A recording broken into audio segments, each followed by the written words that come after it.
యూదా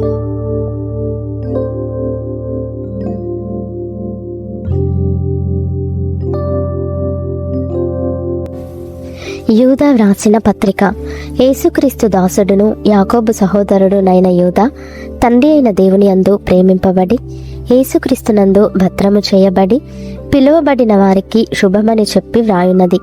మీకు కనికరమును సమాధానమును ప్రేమయు విస్తరించునుగాక. ప్రియులారా, మనకందరికీ కలిగేడు రక్షణను గూర్చి మీకు వ్రాయవలెనని విశేషాసక్తి గలవాడనై ప్రయత్నపడుచుండగా, పరిశుద్ధులకు ఒక్కసారి అప్పగింపబడిన బోధ నిమిత్తము మీరు పోరాడవలెనని మిమ్మును వేడుకొనుచు మీకు వ్రాయవలసి వచ్చెను. ఏలయనగా కొందరు రహస్యముగా జొరబడి ఉన్నారు.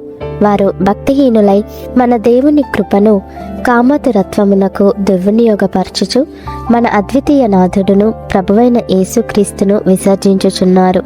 ఈ తీర్పు పొందుటకు వారు పూర్వమందే సూచింపబడిన వారు. ఈ సంగతులన్నీ మీరు ముందటనే ఎరిగియున్నను. నేను మీకు జ్ఞాపకము చేయగోరుచున్నదేమనగా, ప్రభువు ఐగుప్తులో నుండి ప్రజలను రక్షించినను వారిలో నమ్మకపోయిన వారిని తరువాత నాశనము చేసెను. మరియు తమ ప్రధానత్వమును నిలుపుకొనక తమ నివాస స్థలమును విడిచిన దేవదూతలను మహాదినమున జరుగు తీర్పు వరకు కటిక చీకటిలో నిత్యపాశములతో ఆయన బంధించి భద్రము చేసెను.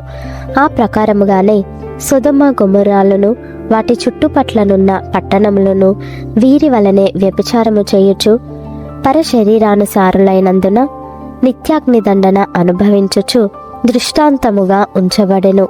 అటువలనే వీరును కలలు కనుచు శరీరమును అపవిత్రపరచుకొనుచు ప్రభుత్వమును నిరాకరించుచు మహాత్ములను దూషించుచు ఉన్నారు.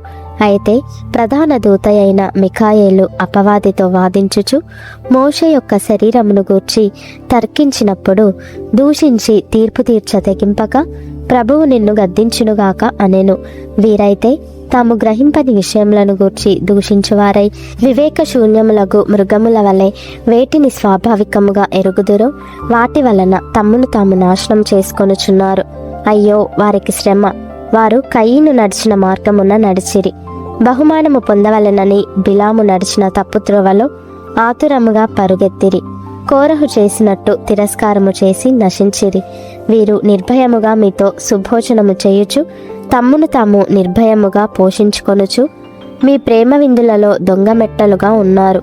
వీరు గాలి చేత ఇటు అటు కొట్టుకొని పోవు నిర్జల మేఘములుగాను, కాయలు రాలి ఫలము లేక 2 మారులు చచ్చి వేళ్లతో పెళ్లగింపబడిన చెట్లుగాను, తమ అవమానమును నురుగు వెళ్ళగ్రక్కు వారై సముద్రం యొక్క ప్రచండమైన అలలుగాను, మార్గము తప్పి తిరుగు చుక్కలుగాను ఉన్నారు.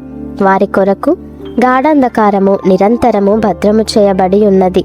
ఆదాము మొదలుకొని 7వ వాడైన హనోకు కూడా వీరిని గూర్చి ప్రవచించి ఇట్లనెను: ఇదిగో, అందరికిని తీర్పు తీర్చుటకును వారిలో భక్తిహీనులందరూ భక్తిహీనముగా చేసిన వారి భక్తిహీన క్రియలన్నిటిని గూర్చియు, భక్తిహీనులైన పాపులు తనకు విరోధముగా చెప్పిన కఠినమైన మాటలన్నిటిని గూర్చియు వారిని ఒప్పించుటకును ప్రభువు తన వేవేల పరిశుద్ధుల పరివారముతో వచ్చెను. వారు తమ దురాశల చొప్పున నడుచుచు లాభము నిమిత్తము మనుషులను కొనియాడుచు సనుగువారును తమ గతిని గూర్చి నిందించువారునై ఉన్నారు. వారి నోరు డంబమైన మాటలు పలుకును. అయితే ప్రియులారా, అంత్యకాలమునందు తమ భక్తిహీనమైన దురాశల చొప్పున నడుచు పరిహాసకులుందురని మన ప్రభువైన యేసుక్రీస్తు అపోస్తలులు పూర్వమందు మీతో చెప్పిన మాటలను జ్ఞాపకం చేసుకొనుడి.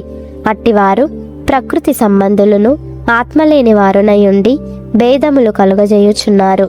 ప్రియులారా, మీరు విశ్వసించు అతి పరిశుద్ధమైన దాని మీద మిమ్మును మీరు కట్టుకొనుచు పరిశుద్ధాత్మలో ప్రార్థన చేయొచ్చు నిత్య జీవార్థమైన మన ప్రభువగు యేసుక్రీస్తు కనికరము కొరకు కనిపెట్టుచు దేవుని ప్రేమలో నిల్చున్నట్లు కాచుకొని ఉండుడి. సందేహపడు వారి మీద కనికరము చూపుడి. అగ్నిలో నుండి లాగినట్టు కొందరిని రక్షించుడి. శరీర సంబంధమైన వారి అపవిత్ర ప్రవర్తనకు ఏమాత్రము నొప్పుకొనక దానిని అసహ్యించుకొనుచు భయముతో కొందరిని కరుణించుడి.